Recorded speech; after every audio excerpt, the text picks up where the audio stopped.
Hello everyone, my name is Ana Verduzco, and today I would like to take 5 minutes of your time to inform you about Planned Parenthood. For those of you who are unfamiliar with Planned Parenthood, here's a definition.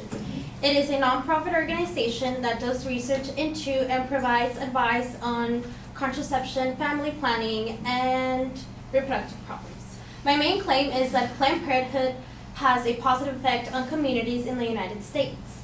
My 3 points that support my main claim are: 1, that Planned Parenthood provides sex education to society; 2, Planned Parenthood can help prevent the spread of STDs; and 3, they can help lower the percentage of teen pregnancy.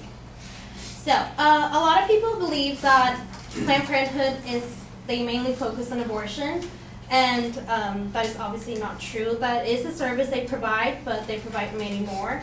Like the executive director of American College of Obstetricians and Gynecologist Dr. Warren stated, Planned Parenthood has become identified in the popular mind as an organization that has a primary emphasis on abortion.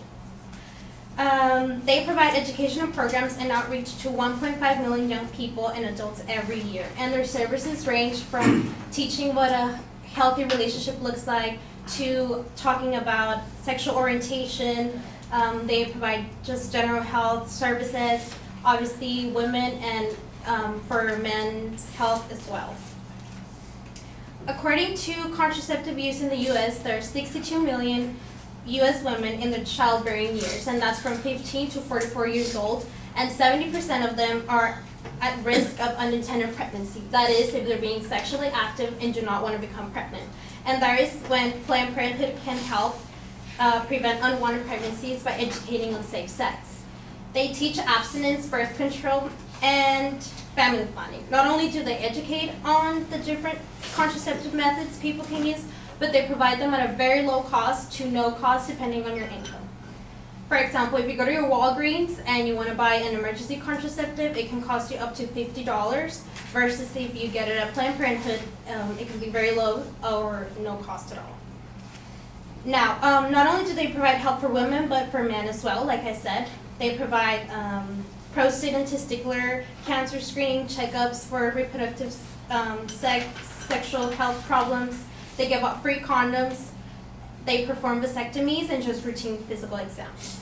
My second point is that Planned Parenthood can help prevent the spread of STDs, and they do this by testing and giving treatment. According to the American Sexual Health Association, more than half of people will have an STD at some point in their lifetime. And like the U.S. Department of Health and Human Services stated, STDs often have no obvious sign or physical symptoms, so regular screenings are critical.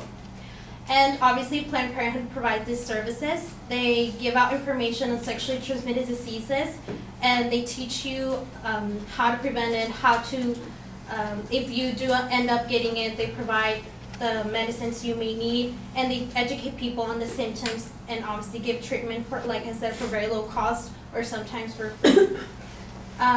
Raising awareness about these diseases can prevent people from getting and spreading STDs. Therefore, you have a community that is educated and can be more careful when it comes to their sexual life. My third point is that Planned Parenthood can help prevent, decrease the percentage of teen pregnancy. Teenagers who do not use the contraceptive method at first sex have twice as high odds of becoming teen mothers as those who use the method. So lowering the percentage of teen pregnancy is good for a community because of the negative effects teen pregnancy causes society. As stated in the national campaign.org, just 38% of teen girls who have a child before the age of 18 get a high school diploma. Because teenage pregnancy deters increased education, it leads to a significant amount of lost earnings, which negatively affect the economy. Like a study from Alliance for Excellent Education, it is estimated that over the course of his or her lifetime, a single high school dropout costs the nation approximately $260,000 in lost earnings, taxes, and productivity. And as the national campaign.org states, teen pregnancy is not only negatively related to the economical wise, but socially too, because it is related to poverty and low income, responsible fatherhood, child welfare, and other risky behaviors. So Planned Parenthood can help decrease the percentage of teen pregnancy because of the education they give to people, and the majority of teen girls who end up pregnant claim that they were never really taught safe sex rather than just using a condom. And they teach birth control and all the contraceptives you can use, like birth control pills, vaginal condoms, IDUs, and many more options that can best fit your lifestyle.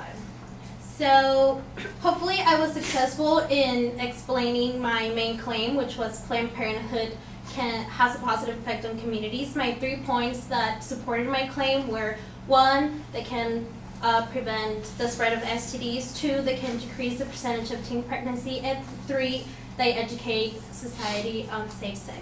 Thank you for your time.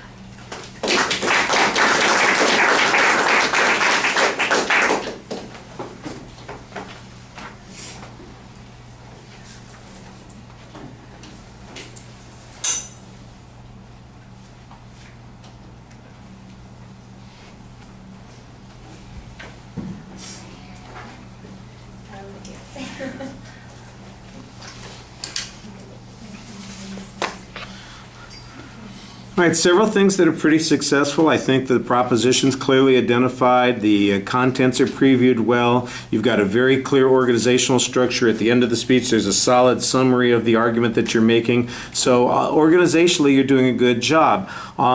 I think the main issue that I have is that there is a disconnect between the information that you're presenting and the inferences that you're making.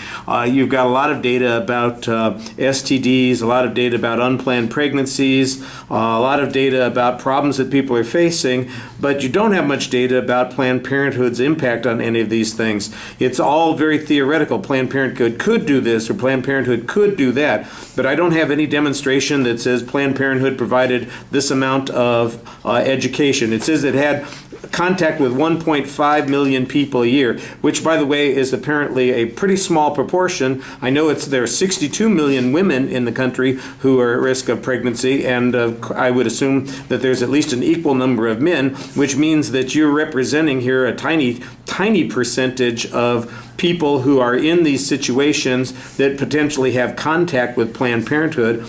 And then there's no data that says that that contact accomplished anything, that they in fact prevented a certain number of pregnancies or got people earlier treatment or educated people away, that people who'd gone through a Planned Parenthood program had fewer numbers of STDs or unplanned pregnancies or any of those kinds of things. So that's, I think, where the biggest problem is that there's no information connecting the claim that you're making to the evidence that you have. It's there's a relationship between those 2 points, but there's a link in the chain that's missing, and that's the problem with the argument that you have. I thought you cited some of the evidence, but it was not very consistent. Like I said, some of it's factual data. I don't think there's going to be a lot of dispute on the number of women who are of childbearing years, or that half of people will have STDs at some point. What is at dispute is whether or not people get a benefit from the cost, for instance, of the contraceptives that they get from Planned Parenthood as compared to getting them someplace else. That was mostly asserted, and I think you need data on those points. All right, thank you.